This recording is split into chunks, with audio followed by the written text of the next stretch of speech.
జన్మించి అంచెలంచెలుగా రాజకీయ జీవితంలో ఎదిగి 37లో పుట్టిన తర్వాత 57లో వివాహం చేసుకొని 64లో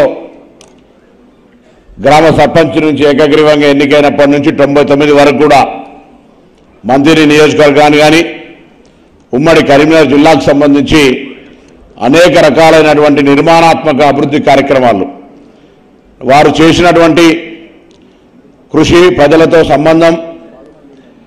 1983లో ఎన్టీ రామారావు గారు పార్టీ పెట్టి మొత్తం ఒక ప్రకంపనం సృష్టించి అంత పెద్ద ఎత్తున మెజారిటీ గెలిచినప్పటికీ కూడా జిల్లాలో 13 సీట్లలో ఏకైక సీటు గెలిచినటువంటి మరి శ్రీపాదరావు గారు మేము 1999 ఏప్రిల్ 3 ఆ రోజు కరీంనగర్లో కాంగ్రెస్ పార్టీ పెద్ద బహిరంగ సభ అయిన తర్వాత వారు మంత్రి పర్యటనకు వెళ్ళిన తర్వాత జరిగినటువంటి ఏప్రిల్ 13 సంఘటన కావచ్చు ఆ నెలలో దాని తదుపరి మళ్ళీ మేలో చొక్కారావు గారు ఇద్దరు సీనియర్ నాయకులు ఆ యొక్క ఏప్రిల్ కాంగ్రెస్ మీటింగ్ తర్వాత మరణించడం జరిగింది వారికి సంబంధించి ఈరోజు శ్రీపాదరావు గారికి సంబంధించినటువంటి జ్ఞాపకాలు కావచ్చు వారు ఇచ్చినటువంటి స్ఫూర్తి కావచ్చు ఆనాడు విద్యార్థి దశలో ఎన్ఎస్సీ నాయకుడిగా జిల్లా ఎన్ఎస్సీ అధ్యక్షుడి నుంచి అప్పుడే రాష్ట్ర ఎన్ఎస్సీ అధ్యక్షుడినై వివిధ కార్యక్రమాలు చేపట్టే సందర్భంలో కూడా వారు రాజకీయం కరీంనగర్ లోక్సభ కాకపోయినప్పటికీ కూడా జిల్లా ఎన్ఎస్సీ అధ్యక్షుడిగా 8 సంవత్సరాలు తిరిగే సందర్భంలో అనేక సార్లు మందిరికి వెళ్ళి వారి సలహా సూచనలు తీసుకునేటువంటి విద్యార్థి నాయకుడి నుంచి చదివి వారి యొక్క ఆశీస్సులు రాజకీయ అనుభవం మాకు ఎప్పుడు కూడా ఉపయోగపడ్డది ఈ సందర్భంగా వారికి అమ్మ దగ్గర అనేక సందర్భాల్లో భోజనం చేసినటువంటి సందర్భాన్ని సందర్భంగా జ్ఞాపకం చేసుకుంటూ పెద్దల్ని వారికి నివాళులు అర్పిస్తూ పెద్దలు చాలా మంది గౌరవ ముఖ్యమంత్రి గారు ఉన్నారు శాసన మండలి చైర్మన్ ఉన్నారు శాసనసభ చైర్మన్ ఉన్నారు గౌరవ మంత్రులు ఉన్నారు పెద్దలు జిల్లాకు సంబంధించిన నాయకత్వం కూడా ఉంది కాబట్టి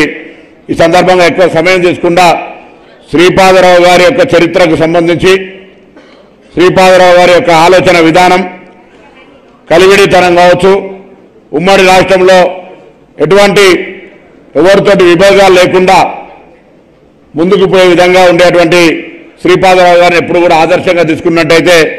టెన్షన్ ఫ్రీ పాలిటిక్స్ చేసేటువంటి అవకాశం ఉంటుంది అందుకే కొద్దిగా సగం శ్రీధర్ బాబు గారికి వచ్చింది ఇంకా సగం కొద్దిగా వయసు పడ్డా కొద్ది వస్తూ ఉంటుంది కావచ్చు ఆ విధంగా ఓపికగా మాకు అటువంటి ఓపిక పాలిటిక్స్ చేసేటువంటి పరిస్థితి లేదు అంటే అప్పుడప్పుడు అడుగుతారు ఎట్లా కొద్దిగా ఫస్ట్ స్ట్రెయిన్ ఎట్లా ఫీల్ చేస్తావు ఎట్లా చేస్తారని చెప్పి రాత్రి 2-3 గంటలు శ్రీపాదరావు గారు ఉన్నప్పుడు కూడా మంత్రికి వెళ్ళినా కరీంనగర్కి వచ్చినా హైదరాబాద్కు పోయినా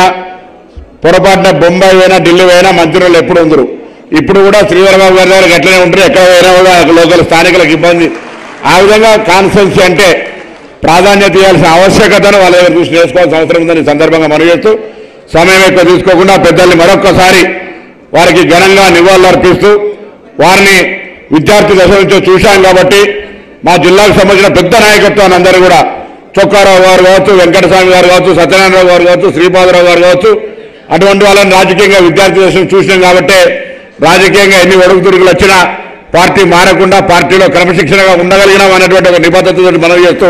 ఈరోజు మరొక్కసారి వేదిక మీద పెద్దలకు ఇక్కడ విచ్చేసిన వాళ్ళందరికీ శ్రీపాదరావు గారి కుటుంబ సభ్యులకు సోదరుడు